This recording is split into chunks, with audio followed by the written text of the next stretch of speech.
3 വയസ്സായ കുട്ടികൾക്ക് നമുക്ക് കൊടുക്കാൻ കഴിയുന്ന ഏറ്റവും നല്ല യൂസ്ഫുൾ ആയിട്ടുള്ളൊരു ഗെയിമിനുള്ള സംവിധാനമാണ് ഞാനിവിടെ ഒരുക്കിയിരിക്കുന്നത്. നമുക്ക് വീട്ടിൽ തന്നെ ചെയ്യാവുന്ന ഏറ്റവും സിമ്പിളായിട്ടുള്ള സാധനങ്ങൾ ഉപയോഗിച്ച് ഏറ്റവും സിമ്പിളായിട്ട് ചെയ്യാൻ പറ്റുന്ന ഒരു ആക്ടിവിറ്റി എങ്ങനെ ചെയ്യിക്കുക കുട്ടികളെ, അതാണ് ഞാനിവിടെ ചെയ്യുന്നത്. അതിനായി വേണ്ടത് കുപ്പി, ഒരു 3, 4, 5 കുപ്പികൾ, അതായത് നമ്മൾ വെള്ളം കുടിച്ചിട്ട് കളയുന്ന പ്ലാസ്റ്റിക് കുപ്പികളും, അതോടൊപ്പം ഫാബ്രിക് പെയിൻറ്റും, കുറച്ച് ബോൾസ് മാത്രമാണ്. ശ്രദ്ധിക്കേണ്ട കാര്യം, നമ്മൾ എടുക്കുന്ന ഫാബ്രിക് പെയിൻറ്റ് ആ കളറും ബോളിൻ്റെ കളറും ഒരേപോലത്തെ കളർ എടുക്കുക. ഓരോ കുപ്പി എടുക്കുക, അതാത് കളർ, നമ്മൾ ഏതൊക്കെയാണ് കളർ എന്നുള്ള കളർ പെയിൻറ്റ് ചെയ്യുക. അതാത് ബോൾ എടുക്കുക.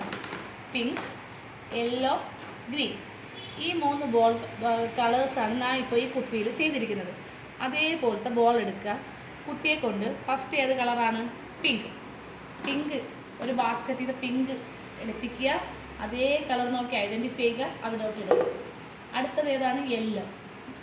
ബാസ്ക്കറ്റിൽ നിന്ന് കുട്ടിയെ കൊണ്ട് ഘടിപ്പിക്കുക, അതേപോലെ ഐഡൻറ്റിഫൈ ചെയ്യുക, ബാസ്ക്കറ്റിലോട്ട് ഇടുക, കുപ്പിയിലോട്ട് ഇടുക. അടുത്തതായി ഗ്രീൻ. ബാസ്ക്കറ്റിൽ നിന്ന് എടുപ്പിക്കുക, ഗ്രീൻ കളർ നോക്കുക, ഇടുക. ഈ ഒരു നമ്മൾ നോക്കുമ്പോൾ സിമ്പിളായിട്ടുള്ള ഒരു ആക്ടിവിറ്റിയാണ്.